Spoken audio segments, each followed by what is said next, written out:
नमस्कार. श्री स्वामी समर्थ. मी शर्मिला. माझ्या हे यूट्यूब चॅनेलमध्ये माझ्या सगळ्या गोड यूट्यूब फॅमिलीचं अगदी मनापासून स्वागत करते. आजचा दिवस तुम्हाला खूप छान आणि सुखाचा जाऊ ही स्वामी महाराजांच्या चरणी प्रार्थना करते आणि आपल्या आजच्या या नवीन व्हिडिओला सुरुवात करते. मार्गशीर्ष गुरुवार हे हिंदू धर्मातील एक महत्त्वाचे व्रत असून त्यात दर गुरुवारी महालक्ष्मीची पूजा केली जाते. कारण हा महिना भगवान विष्णू आणि श्रीकृष्णांना अत्यंत प्रिय आहे, ज्यामुळे या काळामध्ये पूजा केल्याने सुख समृद्धी, शांती आणि मनोकामना पूर्ण होतात. यासाठी घराची स्वच्छता करून रांगोळी काढतात, कलश स्थापन करतात आणि लक्ष्मण नारायणाची पूजा केली जाते. असे मानले जाते मार्गशीर्ष महिना स्वतः श्रीकृष्ण मानला जातो आणि या महिन्यात त्यांची पूजा करणं अत्यंत फलदायी असते.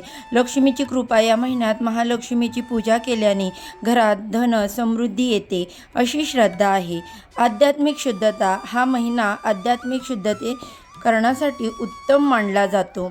तसेच गुरुवारी सकाळी लवकर उठून स्नान करावे आणि घर स्वच्छ करावे, दारात सुंदर रांगोळी काढावी, त्यामध्ये स्वस्तिक काढावे. कार्तिक महिन्यानंतर मार्गशीर्ष महिना सुरू होतो. मार्गशीर्ष हा 9वा महिना आहे.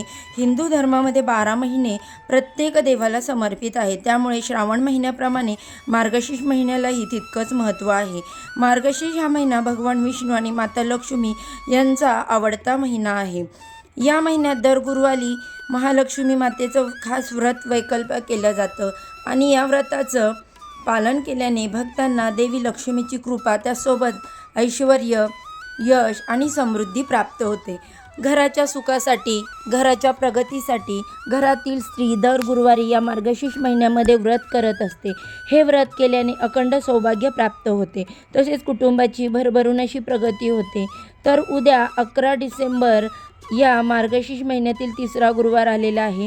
या गुरुवारच्या दिवशी तुम्ही उपवास नाही केला तरी चालेल. फक्त उंबरठ्यावर ठेवा ही एक वस्तू. ही वस्तू ठेवल्याने 7 पिढ्यांचे दारिद्र्य नष्ट होईल, घरात अखंड लक्ष्मी नांदेल, धनलाभ होईल आणि कर्जातून मुक्ती मिळेल. घराची, मुलांची, पतीची भरभरून अशी प्रगती होईल. तर असा उपाय आपण आजच्या या व्हिडिओमध्ये पाहणार आहोत, त्यामुळे तुम्ही हा व्हिडिओ शेवटपर्यंत नक्की पहा आणि चॅनेलवरती नवीन असाल तर सबस्क्राईब करा, माझ्या व्हिडिओला लाईक करा. चॅनेलवरती पहिल्यांदा नवीन आला असाल तर व्हिडिओला सबस्क्राईब करायला विसरू नका. तसेच बाजूला असणारे बेल आयकॉनचे बटन प्रेस करा, त्यामुळे मी जेव्हा पण माझ्या चॅनेलवर नवीन व्हिडिओ अपलोड करेल त्याचे नोटिफिकेशन अगदी सहजपणे तुम्हाला मिळेल. तुम्ही एक पण व्हिडिओ मिस करणार नाही. तर हा उपाय तुम्ही मार्गशीर्ष महिन्यातील कोणत्याही गुरुवारी करू शकता. घरामध्ये मासिक धर्म सुतक असेल तर हा उपाय तुम्हाला करता येणार नाही. तुम्हाला या गुरुवारी काही अडचण असेल तर हा उपाय तुम्ही पुढच्या गुरुवारी केला तरी सुद्धा चालेल. हा गुरुवार बृहस्पती देव, श्रीहरी विष्णू आणि माता लक्ष्मी यांना समर्पित आहे. या दिवशी या देवांची पूर्ण विधिवत पूजा केली जाते. जर आपल्या कुंडलीमध्ये बृहस्पती बलवान असेल तर जीवनात खूप प्रगती होते, प्रत्येक कामात यश मिळते आणि आर्थिक स्थिती जी आहे तर ती आपली मजबूत होते. परंतु जर कुंडलीमधला गुरुग्रह हा जर कमजोर असेल तर प्रत्येक कामामध्ये आपल्याला अपयश येते आणि आपल्याला सतत आर्थिक चणचणसुद्धा जाणवत राहते.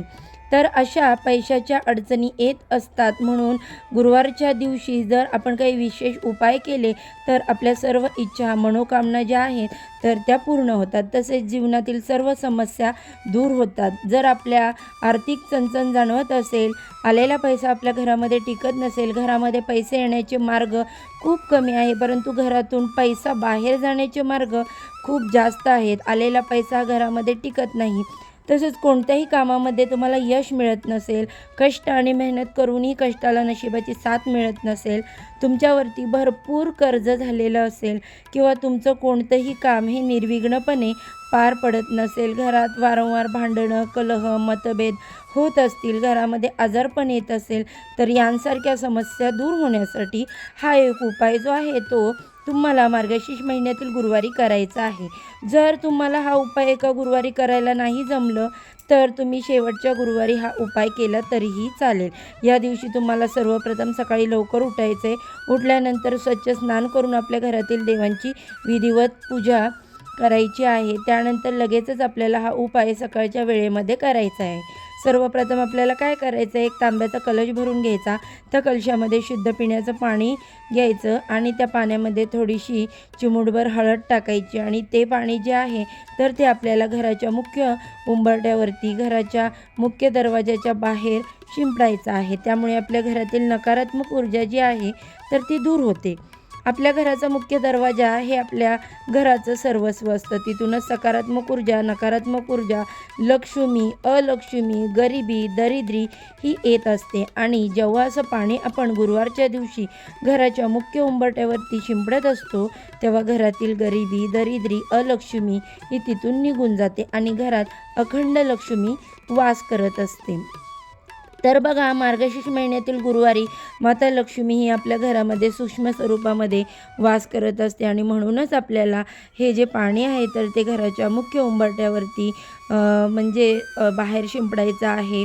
त्यानंतर आपल्याला या उंबरठ्याला अवश्य हळदीचं लेपन करायचं आहे. गुरुवारच्या दिवशी हळदीचं लेपन करायला खूप जास्त महत्त्व दिलं जातं. हळदीचं लेपन केल्याने माता लक्ष्मी ही आपल्यावरती अतिप्रसन्न होते आणि हळद ही भगवान विष्णूंना अत्यंत प्रिय आहे.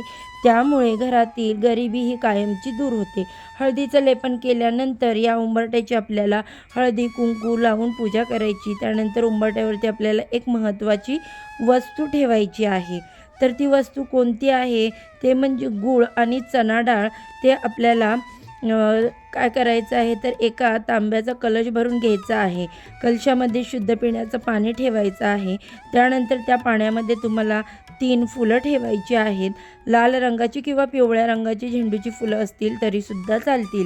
जी कोणती तुमच्याकडं फुलं असतील तर 3 फुलं तुम्हाला पाण्यात या कलशामध्ये ठेवायचे आहेत. मुठभर तांदूळ ठेवायचे आहेत. तांदळाचं आसन तुम्हाला द्यायचं आहे आणि त्यावर हा कलश तुम्हाला ठेवायचा आहे. आता कुठे ठेवायचा आहे तर जेव्हा तुम्ही बाहेरून घरामध्ये येता, जी तुमची उजवी बाजू असते तर अशा ठिकाणी तुम्हाला तो कलश ठेवायचा आहे आणि त्यावरती आपल्याला एक प्लेट थोडीशी चणा ठेवायची आणि त्याच्यामध्ये चणा डाळ, गूळ ठेवायचा आणि त्यानंतर कलशाला हळदी कुंकू, अक्षदा, फुलं वाहून तुम्हाला पूजा करायची आणि या कलशाच्या समोर तुम्हाला एक दिवा प्रज्वलित करायचा आहे. दिवा प्रज्वलित करण्यासाठी तुम्हाला एक मातीची पणती घ्यायची आहे. त्यामध्ये शुद्ध गाईचं तूप टाकायचं आहे. तूप नसेल तर तुम्ही तेल टाकू शकता आणि त्यामध्ये तुम्हाला चिमूटभर हळद टाकायची आहे आणि असा हा एक दिवा तुम्हाला कलशाच्या समोर प्रज्वलित करायचा आहे. असा कलश आणि असा हा एक दिवा तुम्ही तुमच्या मुख्य दरवाजावरती ठेवलात आणि दिवा प्रज्वलित जर केला तर दिव्याला पाहून आणि तांदळाच्या आसनावरती ठेवलेला कलश या दोन्ही गोष्टी माता लक्ष्मीला आकर्षित करत असतात. माता लक्ष्मी या दिव्याला पाहून आणि अखंड भरलेला कलश पाहून आपल्या घराकडे आकर्षित होते. तर संपूर्ण दिवसभर आणि रात्रभर हा कलश तुम्हाला तिथेच ठेवायचा आहे. त्यानंतर दुसऱ्या दिवशी शुक्रवार आहे तर तुम्हाला सकाळी लवकर उठून स्नान करायचं आहे आणि त्यानंतर त्या कलशातलं पाणी हे तुम्हाला तुळस सोडून इतर कोणत्याही झाडांना घालायचं आहे आणि जी चण्याची डाळ आणि गूळ असणार आहे तर तो तुम्हाला पक्ष्यांना किंवा गाईला खाऊ घालायचा आहे. असा हा उपाय केल्याने माता लक्ष्मी ही आपल्यावरती प्रसन्न होते. त्यामुळे घरातील दारिद्र्यता नष्ट होऊन प्रचंड धनलाभ होतो. घरात अखंड लक्ष्मी नांदत असते आणि घरातील पैशांच्या सर्व अडचणी दूर होतात. तर असा हा एक उपाय जो आहे तर तो उद्या मार्गशीर्ष महिन्यातील गुरुवारी करायचा आहे. तसेच तुमच्या मनामध्ये भरपूर दिवसापासून एखादी इच्छा असेल तर ती इच्छा, मनोकामना पूर्ण होण्यासाठी तुम्हाला येत्या मार्गशीर्ष महिन्यातील गुरुवारी एक गुळाचा खडा, 7 अखंड हळकुंड आणि 1 रुपयाचं एक नाणं एका पिवळ्या रंगाच्या कपड्यामध्ये बांधायचं आहे आणि त्यानंतर गुरुवारच्या संध्याकाळी अज्ञात स्थळी तुम्हाला ते फेकून द्यायचं. म्हणजे जिथे कोणी जात नाही, तिथे कुणाचा पाय पडणार नाही अशा ठिकाणी तुम्हाला ते फेकून द्यायचं आहे. तर बघा, असं केल्याने अपूर्ण मनोकामना ज्या आहेत तर त्या लवकर पूर्ण होतात. हा एक उपाय देखील तुम्ही गुरुवारी करू शकता. तसेच गुरुवारच्या दिवशी तुळशी मातेची तुम्हाला तांब्याच्या कलशात पाणी घेऊन त्यामध्ये थोडंसं चिमूटभर हळद आणि कच्चं गाईचं दूध टाकून तुळशी मातेला अर्पण करायचं आहे. त्यामुळे देखील माता लक्ष्मी आपल्यावरती प्रसन्न होते आणि आपल्या घरामध्ये धन, धान्य, सुख, समृद्धी, ऐश्वर अखंड प्राप्त होते. तरी अत्यंत महत्त्वपूर्ण माहिती मला तुमच्यापर्यंत पोहोचवायची होती. तुम्हाला जर व्हिडिओमध्ये सांगितलेली माहिती जर हेल्पफुल वाटली असेल तर व्हिडिओला लाईक करा, चॅनेलला सबस्क्राईब करा आणि असेच नवनवीन माहितीपूर्ण व्हिडिओ पाहण्यासाठी बेल आयकॉनला प्रेस करा. चला तर मग आजच्या व्हिडिओचा इथेच एंड करते. उद्या अशाच छानशा व्हिडिओसोबत पुन्हा नव्याने भेटू. सर्वांना श्री स्वामी समर्थ.